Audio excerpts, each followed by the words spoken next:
We're so back. We're so back. Holy airball. Holy airball. Holy airball, we're back. Here we are, back in the land, the island of the gods, to address... Some would say. Yeah. To address the elephant in the room. Yeah. Big topic of conversation today. The reason we don't have a barbershop and the reason that we chose to do coaching instead, because, you know, we've heard the whispers. There's always whispers, isn't there, of people saying, "Oh, but sure, what would you know? You've never owned a barbershop, or you've never walked a mile in my shoes, or you've never been where I'm at. What would you know?" And yeah, fair. You can say that if you want. But then there's a lot of those whispers that don't have the full context, number one.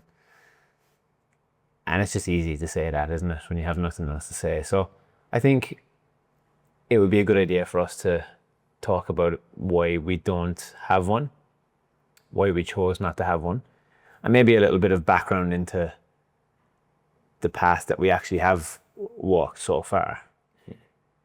Because I think what is misunderstood, and you'll probably back me up here, what is misunderstood in an industry where we came from, such as the service-based industry, the hair industry, is that you don't have a business unless you have four walls, a lease, you have to pay rent every month, and you're locked in.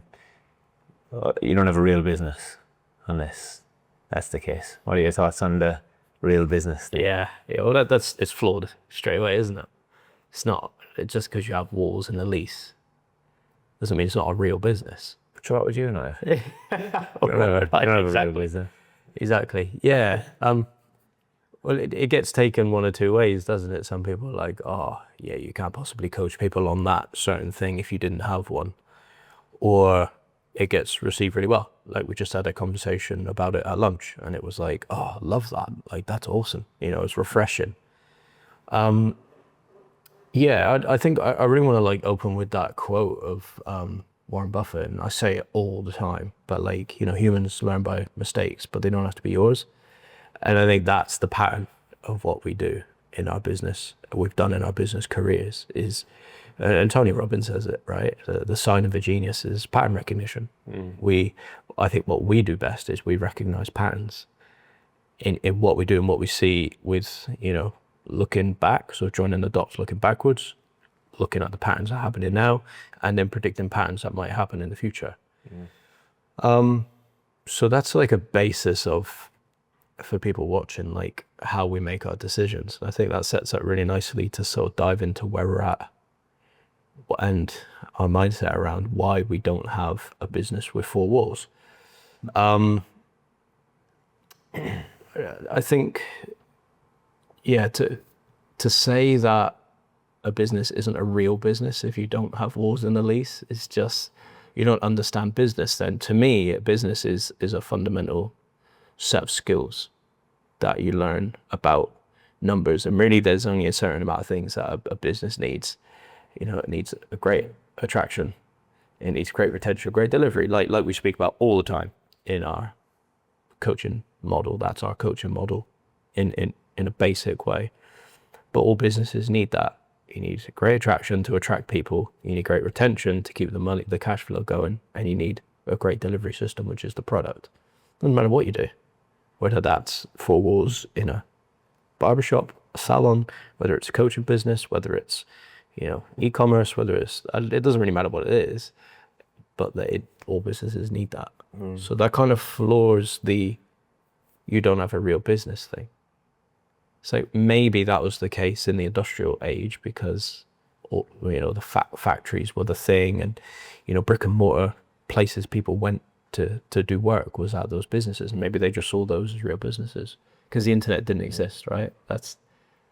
Yeah, we're entering new territory now. And no, I don't even think it's that new. No. Like, in the grand scheme of things, it's not that new, but like, I think it's hit critical mass maybe now, where what we're starting to see is the drop off of people who were working within the industrial model. They're starting to maybe wake up a little bit and start to make different decisions. Yeah. Because if this was 10 years ago, or if this was 20 years ago, there's a very high possibility that we would have just followed along and made the decision to have a barbershop because that was the next natural stage of progression. And I think that's just what has happened for the most part in the hair industry, is people have just got good at cutting hair and thought, what's the next thing? I'll open a barbershop. And before we even go any further to talk about the hair industry, we just so happened to be in hair. We just so happened to choose hair. This could have been in hospitality. It could have been in, you know, beauty therapy. It could have been in like physical, something with four walls and you or I providing a service for somebody. Yeah. This just happened to be hair. Yeah. We just so happened to fall into hair. So like, I just don't know. Maybe I'm not seeing it in other industries, but I just feel like I don't see this problem anywhere else, like where people are having a go at people for trying to do a good thing. Like what fucking grinds my gears to death is like, here we are, right? After walking a strenuous road, like to a degree, right? It wasn't overly strenuous, but it was, my career was short-lived, right? I did just about all you can do, except the part where you own a shop, and then got out. But I've owned a shop vicariously through many, many people, through all of our clients. My mother had a fucking salon for 30 odd years, nearly 40 years. I grew up around it. From day one, I ran my own business from her space. Yeah. Like, but then just because I didn't go down that road myself does not discredit absolutely everything else that we've done. And I think that seems to be the kind of narrative, and it just doesn't really make a lot of sense to me. Like when I explain it sometimes to like other people who aren't in the hair industry or had nothing to do with the hair industry, they're just like, why do those people care? Yeah. Here we are trying to do a good thing for people, trying to put money on people's top line, trying to change their lives. We don't give a fuck about their business. Really, at the end of the day, why would we care about what vehicle or mechanism they choose? The goal of our business, it's called Unlimited for a reason. The goal of our business is to help people live a better life. Doesn't matter how that looks. If someone came to us and said, yeah, I think I'm ready to quit hair, fucking great. And it happened fairly early days with somebody who came to one of our courses. He said, yeah, I don't know if this is for me. And we were like, fantastic, great. Yeah. It's not, because it's not about what it is, it's about what it is and what that does for you, me, the people that we help. And it's a choice, ultimately. And I just don't understand why. I'm still trying to wrap my head around it, like as to how that's such a bad thing all of a sudden. Well, you're starting to unpack the way that we think about things. You know, I think we think about things slightly different to most other people, you know, and people would have heard us speak about it online, but you know, that idea of like lifestyle first business. What we mean is like, what do you want your life to look like? And then we'll design the system, the mechanism, the vehicle, whatever it is that you're doing, we'll make that work around that. And some people do it the other way. They get so married to the mechanism, it has to be this way. And if it's not that way, then the whole world's going to end, you know, or that's not right, or, you know, exactly like what we might hear. But because we do it the other way around, it's hard for people to understand, right? And that's why we say we're not married to the mechanism. It's like if someone comes to us and says they want X scenario, and that means they have to do it in a certain way, like you said, so be it. If it means they're going to quit hair, great. If it means they're going to go all in on hair and open up multiple shops, great. I don't care. I really don't care, because and I think that's the big difference. And maybe we need to do a better job of telling people this. Is like, we do business coaching. We're not barber coaches. We're business coaches. And the skills of business are, for the most part, universal. All businesses need people. All businesses need retention. All businesses need good delivery. We've said it a million times. And once you can start to spot that, and you can start to see that in different businesses, you realize that they're not all that different. Like whether it's brick and mortar, okay, yeah, customer service might be a little bit different in a brick and mortar to e-commerce. but it's also common denominator. You're still dealing with people, you know, and the business economics of the machines are the same. So that's where that's where it falls short of, like, you don't have a real business. How can you coach people with barbershops? It's like, look, I've worked in some fantastic salons and some of the best barbershops the planet has to offer, right? I've seen how they work. It's not rocket science. You know, we've basically run them for people. Like, it annoys me so much, because, like, the more I even talk about it now, it's like, how in any way, shape or form is it a bad thing? Our business is designed now to help other people run their businesses better, so that they can live a better life. Yeah. Yet there'll be people saying, why are you guys coaching people on that? Because you don't have a barbershop right now. Yeah. It's like, it exactly. Well, I remember you said that once to me. I was like, what are we going to say? Because, like, we've heard the whispers, right? But what are we going to say if we get asked it in person at a show or whatever, right? Like, what would we say? I remember you saying the only answer you say back to it is exactly. So if someone said, oh, do you know about running a barbershop? You don't even have one. Exactly. That's why you should fucking listen. Yeah. You know, because you might learn something. Yeah. Like, because we don't have a barbershop because we couldn't. We chose not to have one. And I think that's, like, the major distinction. And, like, one thing that I really want to get across to anybody who's been following me, particularly on my journey, you particularly on your journey, is, like, we didn't do this because we didn't have a choice. You know, we did this because we chose to do this. Yeah. It would have been so much easier for us to just stay cutting hair. It would have been easy for us to book ourselves out at $100 plus a service, 50, 60 haircuts a week, whatever it was, services a week, and just be making $5 or $6 grand a week each in our own barbershop. And we would have a great business, just the two of us. We would have no problem attracting and retaining other team members. No. Setting up a great space. We were killing it with the education thing. Walked away from that at its peak as well. So this is the distinction, right? We didn't just start doing this because the other stuff wasn't working. The other stuff was working great. But we just chose a different path because that's just what we wanted to do. Yeah. You know, and I think that's another major distinction that's linked to it is, like, why do people do business in the first place? Why does anybody on the planet do business in the first place? To make money so that they can live. Because we're in a fucking game of sorts. Yeah. Right? Like, we're in a game of sorts. You have to make money in order to live. So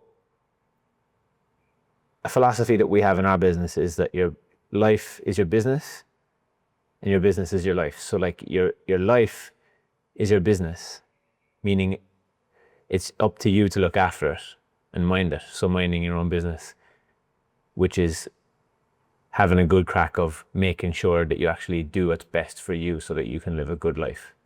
Not only for ourselves, but for our family and everyone around us. So it came back to values. Okay, 5-6 years into hair, smashing haircuts 50, 60, 70 hours a week. My body was starting to get sore. I wasn't enjoying it as much. I ran out of progress. And I just thought, you know what? Not for me anymore. Went to the education thing. Same thing. We could spot the patterns and see how it was going to play out in the future. We were able to forecast it in a way. Say, okay, well, are we going to do this forever now? Is this going to be the thing? And then we started doing the coaching as well. Natural progression. People are asking us for it. It's the other side of things. People asked us for this. Like, well, that's been our whole journey. You know, out of the barbershop, or salon for me, then in the barbershop, people then asked us for education. So that's why we started doing it, like, way back in the day, until we sharpened that sword. Then coaching, people asked us for coaching. So we were like, great. Well, it's obviously viable in the marketplace. It's a validated product because people are already asking us. The best way to validate a product is when people ask for it. It's already validated. Yeah. Great. Well, let's move into that then. Yeah. So yeah, man, it's pretty crazy how it all unfolds. And I love that point that you brought up. It's we didn't do this because we didn't have a choice, you know, or we couldn't. It's because we chose a different reality, a different path. We saw a different path, a path less warped. And what we do now is way harder. Yeah, well, we welcome way harder. Well, I think one of the big ones is like we welcome challenge as well. Our relationship with challenge is quite a positive one. Like we welcome new challenge. So when there's new challenge and something that looks lucrative and is validated within the marketplace, we just think, cool, should we do that? Yeah. Great. And I want to add something there as well. It's like, if anyone like questions, oh, why do you think you're qualified to do that? It's like, you only got to take a look at our lives. Everything that we do has worked for us. And all we do in coaching is we package up our experiences, we turn them into systems, and we give them to people. Mm-hmm. And it works. It works for us and it works for others. And we have repeatable systems around the things that we know and we've done and we've learned, and that have given us a great life. And you only need to, if anyone wants any proof, you only need to look at our lives. Hair was the catalyst for me to be where I am now. You know, and that whole journey has been a fantastic journey. It's been a phenomenal journey, a journey that most people would dream of. And I know, and the reason like I'm so not boastful about it, but more like loud about it is because, and the same for you, we come from small towns in small countries, right? I'm from the ass end of England where no one really does much. You know, it's a beautiful area, but no one really does much. You come from a town of 6,000 people, and look what we've done. So that's only proof I ever need to know that my experiences systemized can work for you too. Because if you have any ounce of grit in you or any ounce of a brain, you can do it too. And so that's what's special about what we do, and that's what our coaching is. And it doesn't matter what that's in. Yeah. You know, like you could have been and still could be a great cycling coach. I probably guarantee it. You know, I played hockey growing up. I did a lot of bodybuilding. I could be a coach, easy. I know enough about it. I know enough about that and being a coach so that I could do it. Great. And it's the same as, let's use bodybuilding as an example. You just told me a great story there earlier. I'll use two stories. In bodybuilding, the best coach on the planet for a while was a guy called Hani Rambod, and he trained Jay Cutler to win his Mr. Olympias and Phil Heath to win 7 Mr. Olympias, right? Hani Rambod does not look like he trains. Walking around with a pot belly, he probably goes to the gym, but he's like a pot belly, this chubby little turtle looking dude. And you think, how the hell do you train bodybuilders? Someone could be like, you're not a bodybuilder, how can you train me? It's like, it doesn't work like that. You know, he knows he's got a repeatable system that creates champions. And that's why people, the best in the world, hire him. Yeah. And you told me a great story about the cyclist. What was the guy's name? Dave Brailsford. Dave Brailsford just took, was it Team GB? Yeah, GB and Team Sky. Like, he was the first person to ever create basically a Tour de France winning cycling team from the UK. Yeah. And he wasn't a great cyclist. And he wasn't very good. Yeah. It happens a lot with soccer as well, or football. Yeah. You know, you'll see a lot of the best managers were never great players. Yeah. But I think there's something that very valuable there to touch on. And this is a slightly controversial take. Let's just use hair as the example here. But I think us not having a barbershop makes us better hair coaches. Because we are one step removed and we don't have the emotional element of it. So I think that's also what happens with these guys. They can see it from a different viewpoint. Yeah. It's like the guy who coached McGregor as well. His coach. I watched a thing on the plane about Jermaine Defoe, and I was watching a little bit of the Israel Adesanya documentary. Cool. And his coach wasn't fighting in the UFC. No. You know? Well, look at Ido Portal. He coached Conor McGregor movement. Yeah. Ido Portal's not a fighter. He's a functional movement dude. Yeah. But he was there, partly responsible for the Aldo win and all that reign of McGregor. Who was in his corner? Ido Portal. No fight. He's not a fighter. Never jumped in the UFC ring once in his life. I mean, I'm sure he can spar, but he's not a fighter. He'll have a better crack than most people. Yeah. But yeah. And I think there's something really special in there is again, pattern recognition. Coaching is a totally different skill. It's a totally different skill.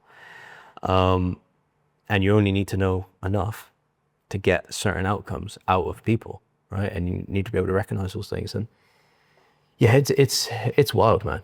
It's wild to think that you need to have like the thing to help people with their thing. But look, And obviously you need to know about it. Like we wouldn't just walk into like some random business that we know nothing about. yeah. But even if we did know nothing about it, like the humans running it are the same. Their function, like they and all function businesses the same. need the same thing. And the model is the same. It's like Yeah. we could get to know about it and help that person on a human to human level, because we have plenty of conversations with people and we have no experience in their industry or doing what they've done, but we can help them. Yep. 100% we can help them. Yep. Arguably, we can help them more than people who do what they do, because there's a different outlook, a different perspective. Yeah. And I think that's what's kind of missing. And look, not everyone has a negative viewpoint on this topic, but again, like there has been a few jabs thrown here and there by different people saying different bits and pieces. And it's just like, the only reason you would throw any negativity on somebody trying to do a positive thing is if you weren't happy yourself. Yeah. It's the only reason. There's a lot of people who just aren't happy with the path that they've chosen and feel like a prisoner to it. Yeah. And when we were in Bali last time, we came up with a few things, and one of them was this. I think a lot of people who have service-based businesses that are locked into leases would probably end up closing their shops or their business if they could get out of the lease month to month. I spoke to someone recently, can't remember who, but Barbershop owner. And I said, if your lease was month to month, how would you feel about your business? I'd be, I'd be fucking gone next month. Yeah. So a lot of people are just hanging on because of the lease. Now, for me, that's no way to live, And I think, look, none of what we do, I want to just caveat this as well. None of what we do by any means is to tear anybody down. But what we also have to remember in our world and where we're going next is like, we're going to naturally divide the audience, right? The hair industry never has been like that. It's a B2C industry, business to consumer.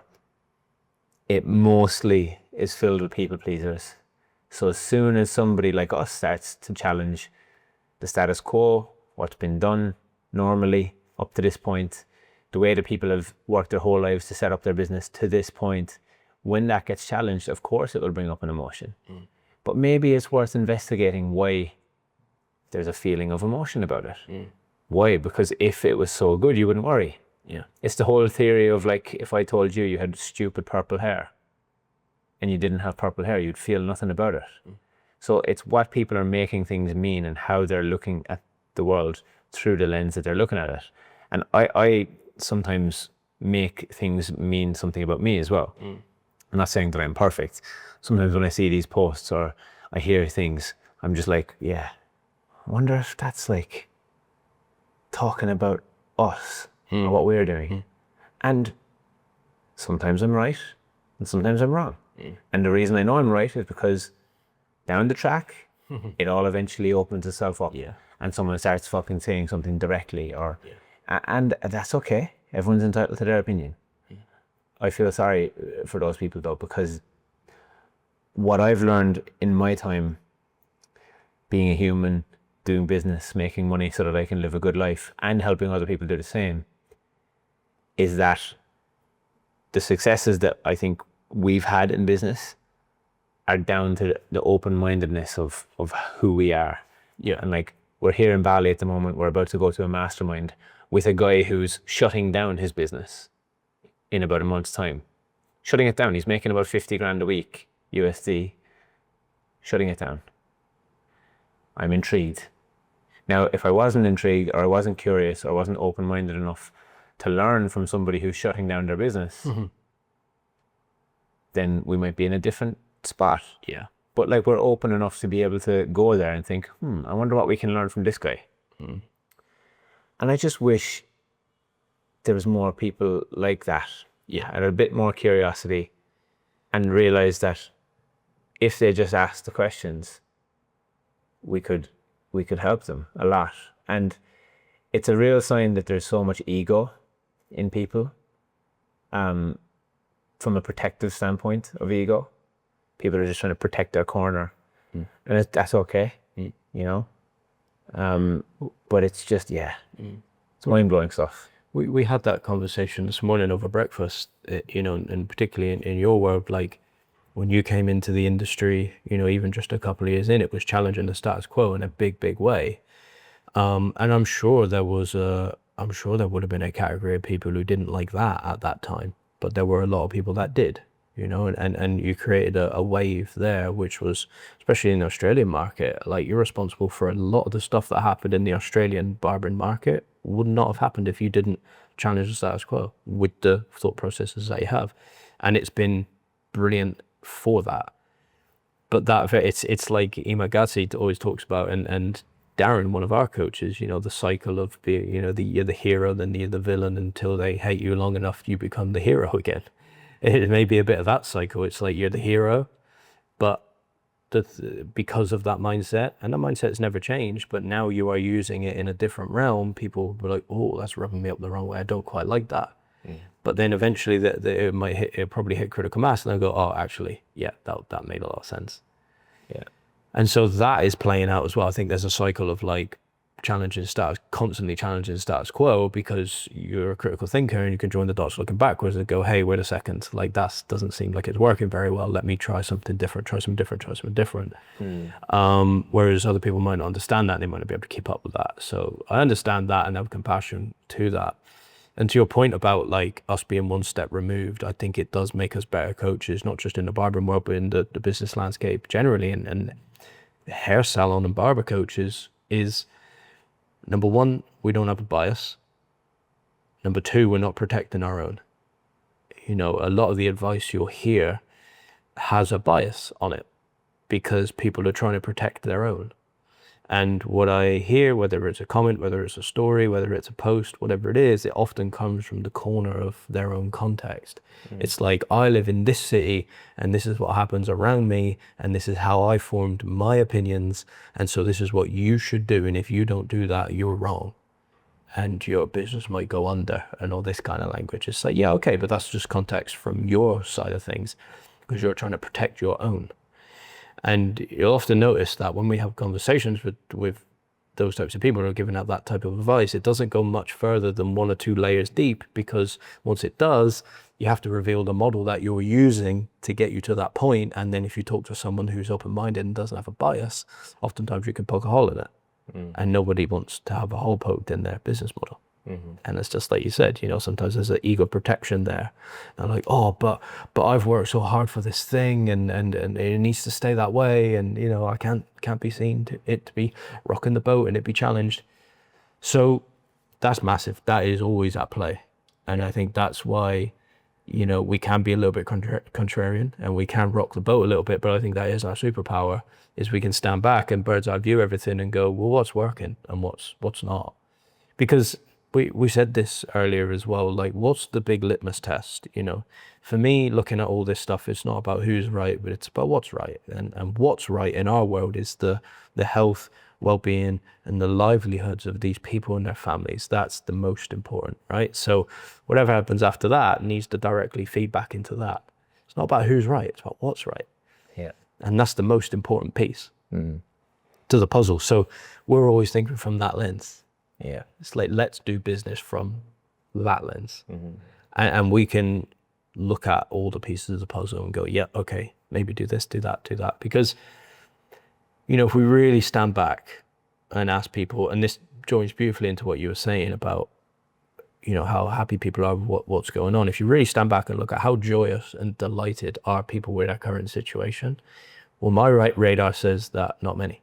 You know, we have hundreds of conversations a week with barbers and just regular people in business as well, but it's rare that you meet someone who is absolutely delighted with how things are right now. So what does that say? You can only join the dots looking backwards. So if we do the things that we've always done, and the things that we've always done have got us to here, and we're not joyous and delighted, then why do the same thing and expect a different result? It's the definition of insanity. So it takes people like us to challenge that, spot the patterns, break the patterns, and say, hey, how about formulate it like this? Systemize that, do this, do that, do that. Let's start a feedback loop and start to build towards a more joyous and more beautiful future for you, your business, your family, and your livelihood. That's what we do. And I don't really care what anyone says.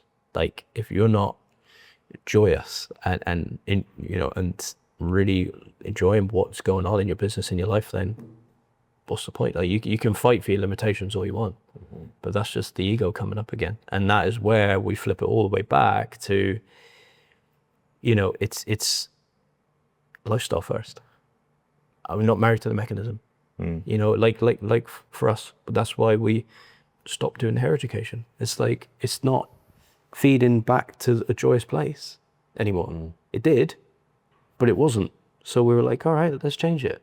But if our ego was there and our bias was there, like, no, we need to hang on to this thing because that's what we work so hard to do. It's like, well, this isn't working.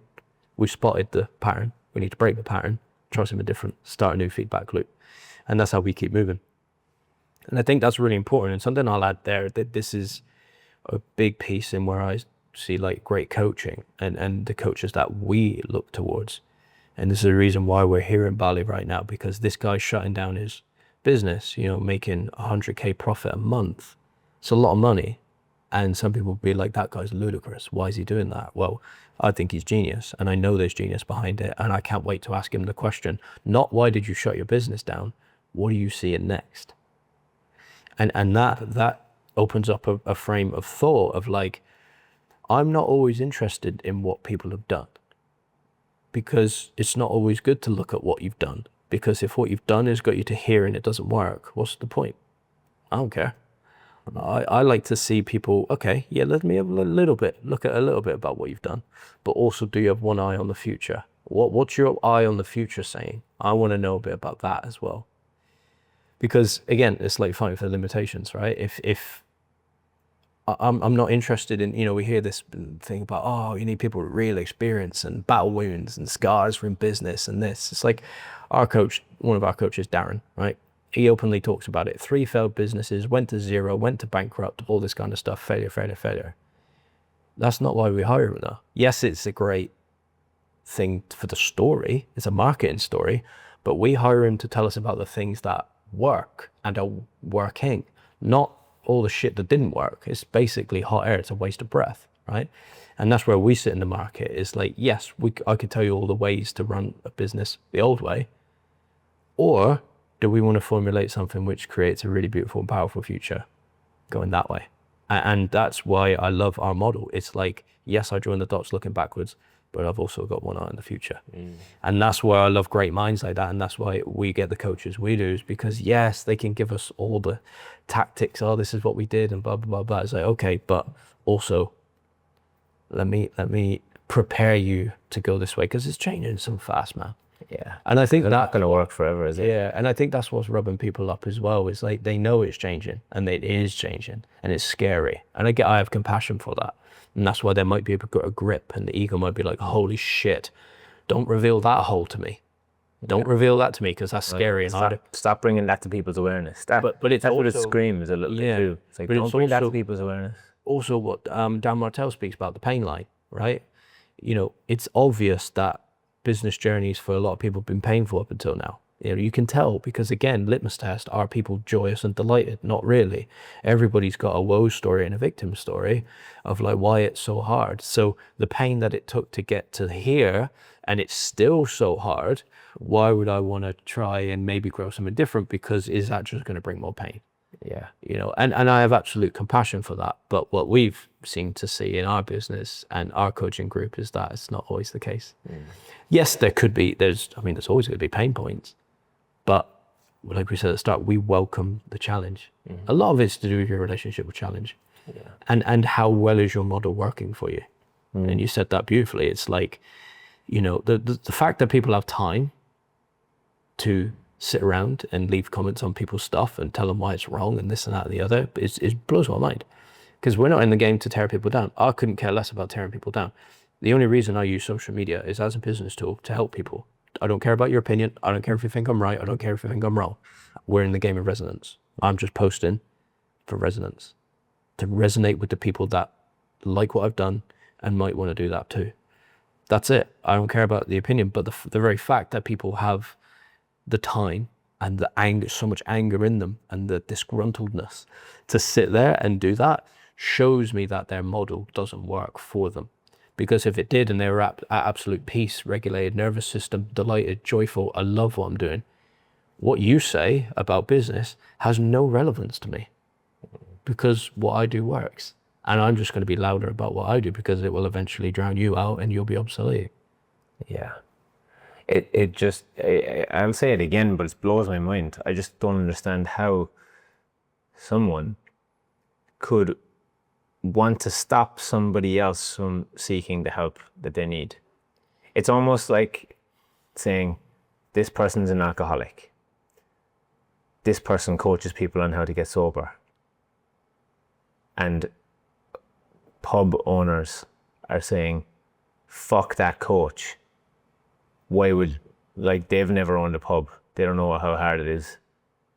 Blah, blah, blah. Yep. Like, pubs will always exist, right? It's a bit of a weird example. But it's like, someone's trying to do a good thing here. You know, what I don't understand is like, well, someone's trying to do a good thing. Mind your own business. Yeah. Literally, mind your own life. Yeah. Like, just look after yourself, and we'll look after ourselves and the people who resonate, like you were saying. Because if you put as much energy into worrying about your own business and minding your own business, you won't have to worry about. Take that energy that you're worrying about everyone else and put it into minding yours, and it will fly.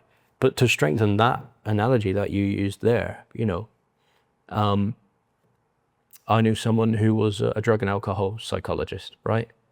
Hardly ever touched drugs in their life, hardly ever drank, right? Wasn't an alcoholic, wasn't addicted to drugs, but helped people get off heavy drugs, helped addicts become clean. So you could say, but how can you do that? You've never been an addict. Okay, well, what do we do then? What, are you telling me that only addicts who have recovered are the only people that can coach addicts to get clean? No, we know that's not worked. That doesn't work. Why is that? Because business is much like psychology. There's systems and frameworks that are the same throughout all things. Yeah. There's systems and frameworks which are very similar throughout all businesses. There's systems and frameworks which are similar throughout all humans. It's the same damn thing. Mm-hmm. Yeah. It's just bizarre to me. It's really bizarre. Like, I would never look at someone trying to do something good and say, no, don't do that. Don't, like, but what these people are saying is, it's so contradictory because they have a business like that themselves. So what they're really trying to do is take an audience that, let's say, we have, and just get them to buy their thing instead. Yeah. It's bizarre, man. It's really bizarre, and it's pushing us away from the barber space. Like you said at the start, we don't do barber coaching anymore. It's now business coaching. Yeah. And like, it's pushing us away because... Well, for a space that's supposed to be so inclusive and so collaborative, it's not really, is it? Because the moment something brushes up against you or don't like the sound of that, it's like, outcast that idea. Can't say that. You shouldn't be saying that. Yeah. What happened to the very essence of the hair world being so inclusive and expressive and welcoming everybody in, and it doesn't matter who you are, what you say, what you look like. You know, what happened to that? That goes out the door pretty quick, doesn't it? When someone doesn't like something. Yeah. You know? Well, think about that in the barbershop. You don't guarantee anybody listening to this doesn't like all of their clients. Mm-hmm. So you just kick them out, do you? You don't like all of their hair types and all of their haircuts. You just say, nah, bugger them, outcast them. Don't want to know. Yeah. It doesn't happen, right? It's like that. It was the very essence, I thought, of the hair world. Inclusive, expressive, doesn't matter who you are, what you do, everyone's welcome. And if it works for people, let's just take us out of it, right? If it works for our clients, then that's, who cares? Yeah. Like, it shows it works for them. Yeah. Like, you know what I mean? That's what's bizarre to me, is it works for them. Culturally, where things are at, like psychologically, there's judgment in people's hearts, and people are fixated to this idea that there is a right and wrong. That's a dangerous game. Like Ty Lopez always says, never be too convicted on your ideas. Never. It's one of the most dangerous things you can do in your life is be too convicted on your own bullshit. Have a thesis at best and play the game. You know, that's what it shows. There's judgment in people's hearts. That's a cultural and societal thing. And there's also this, we're married to being right about right and wrong. And it's so dangerous because, why is it dangerous? Because it breeds judgment. It creates an outcast culture. And the moment things change, well, you're kind of screwed, aren't you? But if you stay flexible, that's what I love a lot. We were talking about Rob Lipsett earlier, you know, where Darren interviewed Rob Lipsett, right? And he's been in the fitness world for a long time, but he used to say a great line, and he said, stay ready. And what he meant by that is don't get too fat. It was like, stay ready. It was like, stay within 6 weeks of shred. Yeah. It was like, yeah, have a Mars bar, but don't have fucking 5 Mars bars. He's like, you have a couple of slices of pizza, but don't have the whole pizza. It was like, stay ready, because if that trip to Marbella with the boys comes up and you got 6 weeks and you know you need to lean out a bit, but you've gone ham in the off season and you're now 20% body fat, and you probably should only have been like 14% body fat, then that's the thing. And that's how I look at a business. It's like, stay ready. Don't get too married to a this is right, this is wrong. Because if you put all your chips in that basket and the fucking tide changes, you're screwed. And that is essentially what we do. We're like Barber SOS right now. We're saving people left, right, and center. You know, we're like recovery for barbers. And that's why we feel so strongly about what we do. It's like, you can get married to, you can get convicted in your ideas if you want to, but it's better to have a thesis and play the game. Start a feedback loop, see what works, see what doesn't. Don't get too married to the mechanism, and live a great life. But it does, I think what we've brought up there is, it's less about what's going on. It's less about the things and who's right and who's wrong. It's an internal job. You got to have a hell of a lot of humility to step back and go, you know what? Actually, that doesn't work. I'm going to change it. And I'm happy to change it. I'm happy to change it in front of everybody watching. That's what a lot of people just don't want to fail in front of other people. Well, not even fail. A lot of people don't want to change in front of other people. In case it's perceived as Because it's perceived as failure and be seen as, oh, you changed your mind, have you? I thought you said that. Yeah. That's also another sign of a genius, someone who changes their mind frequently. Yeah. Because they're learning, they're growing, they're challenging, they're thinking critically. You know, but it's less about what's actually happening. It's more about the conditioning of the mind and how much development have you done on yourself. Are you okay with change? I think humans right now do have a terrible relationship with change. We have a terrible relationship with judgment. We have a terrible relationship with right and wrong. You stack that all on top of each other, and well, we've got what we've got. That's the world we have. You chuck a couple of critical thinkers in there and we stir the pot up real good. You know, it's like, yeah. You know, and again, you start the cycle. You know, you'll be the hero for a bit, you'll be hated for a while, until you become the hero again, and it just goes on and on and on and on and on. Yeah. And it's just about weathering that storm, you know? Yep. You know, we know where it comes from. We don't care about people's business. Like, we care about the people running the business. Yeah. Don't care about what mechanism they choose. No. Oftentimes, for most people, they'd be better off shutting it all down and starting from zero. Yep. For the most part, that would be a better option for people. And we'll just keep going until it becomes undeniable, like we have in anything else that we've done. You know, people will first laugh and point fingers and think, fuck, what are they saying? And then eventually they'll ask for help. Yeah. You know, it'll go full circle. And like, it's been a big theme in our lives lately, like impermanence. You know, nothing's permanent. It all comes and goes. It all changes. We all end up in a box eventually. Nothing matters at the end of the day. Nothing matters, but everything matters. Yeah. You know, it's like, it's the best of times, it's the worst of times. It's all true, and everything in between. You know, and like Mosey always says, you know, the aim of the game is just to keep playing the game. Yeah. And look, and like you were saying, if it works so well, just mind your own business then. Don't worry about it. Don't worry about what we have to say. Well, like, it wouldn't hurt so much if it was working so well. I know. And this is the thing. It's like the Brian Johnson thing, right? Brian Johnson trying to live forever like doesn't want to die, right? Wants to live for as long as he can. Probably be the oldest living human ever, right? That's his kind of goal. Yeah. Why would you hate on that? He's running an experiment that nobody else wants to run. And we are all going to learn from it, regardless. So just let the guy do it. He's not hurting anyone. Yeah. It can all coexist. Let him do it. Let him do it on behalf of us. And I think, like, I feel like that about what we're doing. Again, it would have been very easy for us to just stay cutting hair 5-6 days a week, bottle up all of the potential genius that we have and never share it with anyone, and just watch things just on repeat for the next 40-50 years. Well, that's the other side of it. It's like, what do these people expect us to do? What, just sit around and not explore our potential genius? What a restrictive, horrible life. Yeah. Like, how can you possibly tell someone else? Number one, like you said, you cannot tell someone else to stop trying to help people. Number two, you cannot tell someone else to stop exploring their genius. We need to be encouraging that more. It's a classic Gary Vee thing, right? Like you said, if what you do works so well, be louder about that. Not be louder about why everyone else is wrong. Be louder about why what you do is so good. You know, and that will be so loud and so good that everyone else will just drown out and they'll be obsolete. Positivity needs to be louder. Negativity is winning right now. Negativity is the loudest thing that we'll ever hear. We need to shout louder about positivity. And I think maybe that's why our stuff rubs people up the wrong way, because we're just shouting about a great life. Look at us. We're back here in Bali, Uluwatu. Beautiful, right?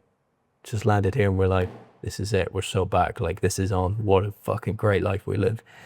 I think that rubs people up the wrong way. I think they think, oh, well, I don't have that, or I didn't think that was possible, or why is it possible with them and not me? It's like, the reality is, there's a feeling of stuckness. Yeah, it's possible for everyone. And then we're back to humility again. It's like, do you have enough humility to have like holes poked in your thesis? You know, that's why it's important to have a thesis, because if it's too rigid, it puts holes in it. If it's a thesis, you're moldable. You stay ready, you're ready to move. Okay, what do I need to do now?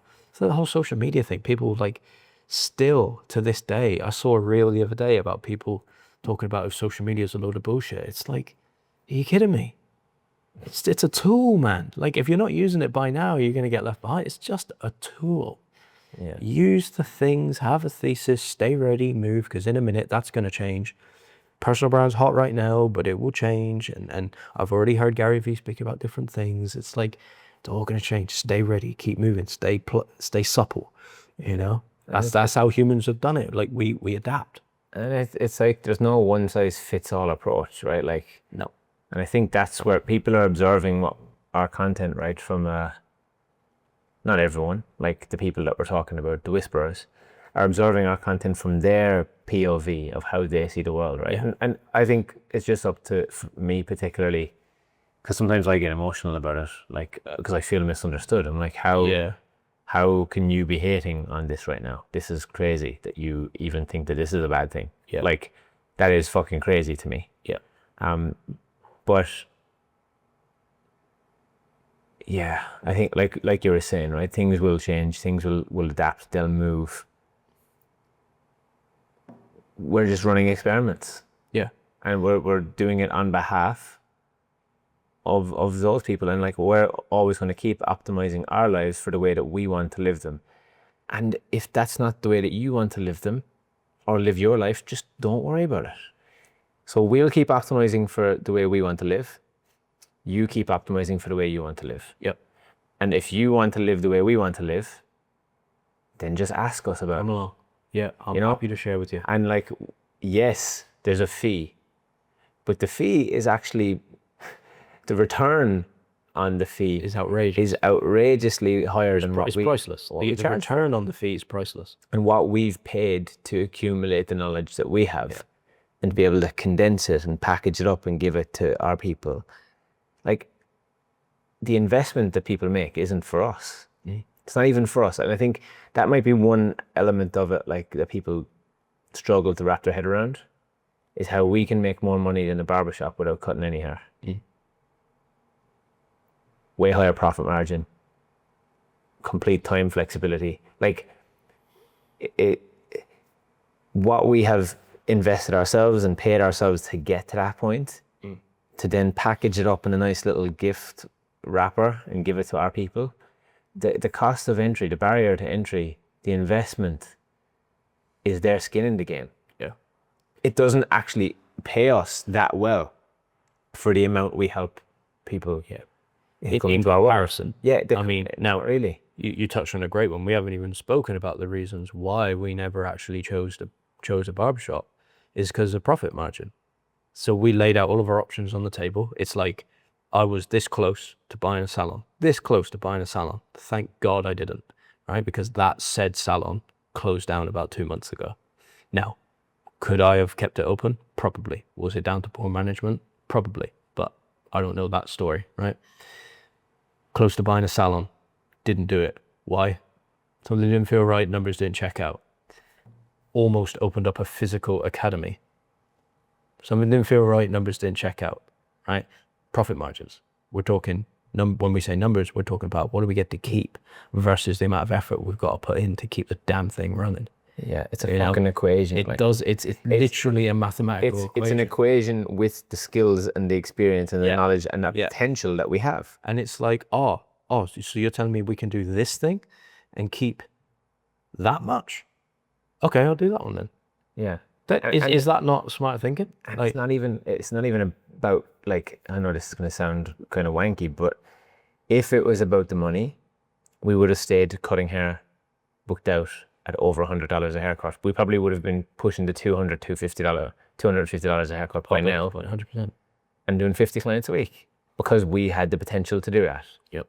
And for anyone who says that's not possible, bullshit. Well, we were already doing it. It's bullshit. Yeah. Of course we could. If we leaned all the way in. We were doing that when we weren't even fully invested because we were doing education. Yeah. So if we wanted, like same with education, we were making multiple six figures just from our physical education. Yeah. And we stopped doing it. Yeah. Because again, time trade-off, life that we want to live, lifestyle. I don't like traveling around as much as we used to travel around. Margin. Profit margin. Yeah. But if you watch Shark Tank or Dragon's Den, whatever it's called, what are they always talking about? Margin percentage, always. The margin has to make sense. What money do we as business people get to keep? Yeah. It's like, and that is why it rings so true. And it takes a lot of personal work and understanding your financial literacy and your business acumen to get to a point of like, if I want to succeed at this game, I can't be married to the vehicle. I can't be married to the mechanism. It's like it's like a real estate investor trying to buy shit property in shit areas, right? And wondering why it's not doubling every year. Because you're married to the wrong mechanism. Yeah, but someone told me if I just invest in real estate like that, I'm going to be a millionaire. Yeah. Okay, but maybe not the way that you're doing it. You might have to change vehicles. Maybe you have to go and move area, or maybe you have to start going to maybe multiple property holdings, or maybe you have to even try and get to hotels before you even get to that point. Or maybe it's none at all. Maybe it's just not a good time to do real estate right now, so maybe you have to move into the stock market for now. Yeah. You know what I mean? It's like, it's not... The ability to leave things behind though and move forward is a massive one. Like we're about to have some conversations this week, over the next few weeks, about things that we're going to just have to leave behind. Yep. But we're okay with, like, that's okay. Even just thinking about that now, the reason we're leaving it behind is so that it can make our lives better and easier. Yeah. And why would I not want more of that? More calm, more peace, more settled nervous system, relaxed, so I can actually be of value and of true service to the world, but better for everybody who comes into contact with me. And the way it's looking, that looks like incredible. Stepping outside of the hair industry. And the people from the hair industry, if they want to follow us across that line, then fair enough, do. And it doesn't mean you have to leave the hair industry. There's so much to be revolutionized in the hair industry right now. The models that we've used hasn't changed that much over the years. You know, and the models could be changed and revolutionized. And like we say, everything's weird until it's not. It only takes things to hit critical mass. So critical mass, by the way, is only about 25% of people, and that fuels everybody else's opinion. That's quite an interesting stat. It only takes things to hit critical mass before things start to change. So why don't we just keep trying, experimenting, playing the game, you know? It really shows me, it reveals what people are optimizing for. They're not optimizing for joy. They're not optimizing to have a beautiful life, be in a beautiful state all the time, as Tony Robbins says. And people aren't thinking about that. Yeah. It's really about identity and culture, right? And we spoke about this one a few weeks ago. You know, nature doesn't give a shit about culture because culture is created by man. And culture can oftentimes contradict nature. And the more we contradict nature, the more we suffer. Yeah. And we're seeing it everywhere. We see it everywhere, man. And that's why I love our coaching is so elegant, because it follows natural laws. Like we're holistic in the way we do things, you know? It's why it's so important that we want to know what you're optimizing for. Yeah. And the very system that people think is designed to help them isn't helping them. No. Because culture is created by man, right? So everything that people have done up to this point, especially with an industrial style model, has been designed by a larger system. Yeah. That is also designed to keep you stuck. It's an isolated system. It's just a, you know, I don't want to put it like too bluntly, but it's just a way of another form of slavery, but it's polished up, you know? So like our whole thing is to like pull away from that and start to think, okay, well, what if we actually just took responsibility and control for how our lives look? Yeah. Why don't we give that a try? Yeah. And then why don't we pass down what we've learned to people? What's wrong with that? Well, that's a superpower, radical responsibility. Like that's a big differentiating factor between our lives and other people's lives, is like the radical responsibility that we're willing to take for how our lives go. You know, and that is a hard one to walk. Like we said, the barbershop would have been the easy choice for us. Why? Because it's a system, a cultural system that's already invented. It's already there. It's basically already done for you. Yeah. You don't need to try and hard sell people into getting a haircut. It's just culturally done. Men just rock up, get a haircut. That's why a walk-in barbershop exists. You don't even need to try and sell it to people. So all you need to do is get good and tell people that you're good. That's really all you have to do. Yeah. It's not that hard. And I think that's where most people are a bit butthurt these days, is the fact that more people are getting good at telling people about it. Yeah. So the way things are now working in that space is things are different. Yeah. And I'd arguably put down the whole criticism thing to laziness, but also fear. Yeah. It's like fear of not knowing what is coming next, or where we're going to take it next, or what we're going to say next, for example. And laziness because I've built it to here and I don't want to change. Yep. What they're basically saying is, I don't want to change. Yep. Because I've worked really hard to get it to this point. Yeah. And that's the pain line again, isn't it? Oh, the pain I had to go through to get to here. Oh, I don't want to do more. It's like, okay, well, you stay stuck then. Or you stay here. But you won't be able to stay here. And that doesn't serve you. That just doesn't serve. Well, if we use the futures model, like, It doesn't serve anyone. staying still isn't. It's still progress, but just in the wrong direction. Yeah. If you stay still, you're droop down. Eventually. You can't stay in the same place forever. Nothing works like that. No. So yeah, that's why we don't have a barbershop. So that's it. Yeah, pretty much in a nutshell. And it's not. Because it was a choice. It's just a choice. And literally boil it down to number one, how do we feel? Number two, a mathematical equation. Yeah. And the amount of times over the years people have said to us, come on, we'll do a barbershop. We'll open a barbershop. It would have been the easiest path for us to take. Yeah. And like still to this day, like I think every once in a while we think, fuck, it would be easy to just run a really good barbershop, wouldn't it? Yeah. And that's not like, if you're taking that personally, if someone hears what I just said there and takes it personally, like, oh, fuck, what would you know about running a barbershop? Might be worth looking in the mirror and actually doing a little bit of reflection, because if that's hurting you, maybe there's some truth in it. And what we say isn't, like, you don't have to believe any of it. It's not about anyone else. This is just our own personal experience. We chose not to have a barbershop, and that was our choice. And that's And we're it. just cracking on with life. Like, And that's I it. don't know what you want to do with that. Like, what, Yeah. why is that bad? Why is that wrong? Look, ultimately, the reason we haven't even put out a video like this yet is because we don't owe anybody an explanation. No. Like, this is just how we want to live our lives. Yeah.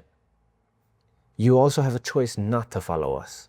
and not to comment on our stuff. Just go away. Just do it. Like, this isn't like prison where we're all locked in the fucking room together. Not forcing you and we to have watch to, my content. and we have to get along. Do you know what I mean? Yeah. Like, we're not trapped here. Yeah. Or are we? Hey. Or are ye? I don't know. But just to something me, to think about. Something to think about. I mean, to me, I would be getting curious as all hell. You know, I get curious not even in the barbering world, outside the hair world. I look at all the big investors and I think, why don't they invest in hair? Why doesn't Stephen Bartlett invest in a chain of barbershops? You know, why doesn't all these people have? They don't. No. So I'm not that I'm making that right or wrong, but it's like I am curious about that, and I can almost guarantee it would come down to profit margin. I bet you. Yeah. The amount of effort that's got to go in to squeeze out the amount of profit margin that you get out, they probably run that and go, doesn't equate for me, so don't want to do it. It's not because they don't know anything about hair. That's where I think people's equation is wrong. Why doesn't Stephen Bartlett, you ask someone else, why doesn't Stephen Bartlett invest in barbershops? Oh, because he knows nothing about hair. No, that's not right. I bet he's invested in loads of businesses he's got no idea about. He's invested in a matcha tea business, for God's sake. You think he knows anything about matcha tea? No. I bet he knows nothing about it. But he knows about psychology of humans. He knows Yeah. about marketing. He knows about Yeah. business. He just he brings a different perspective to it. Yeah. And he'll be able to see things that they can't because he's not biased, he's not emotional, he's not in it. It's starting to think like an investor and a business person, an entrepreneur, rather than identifying as the thing itself. Yeah. And then again, it doesn't matter which one you do, but remember, don't be too convicted, have a thesis, and stay ready. That is the best advice I think I can ever give anyone.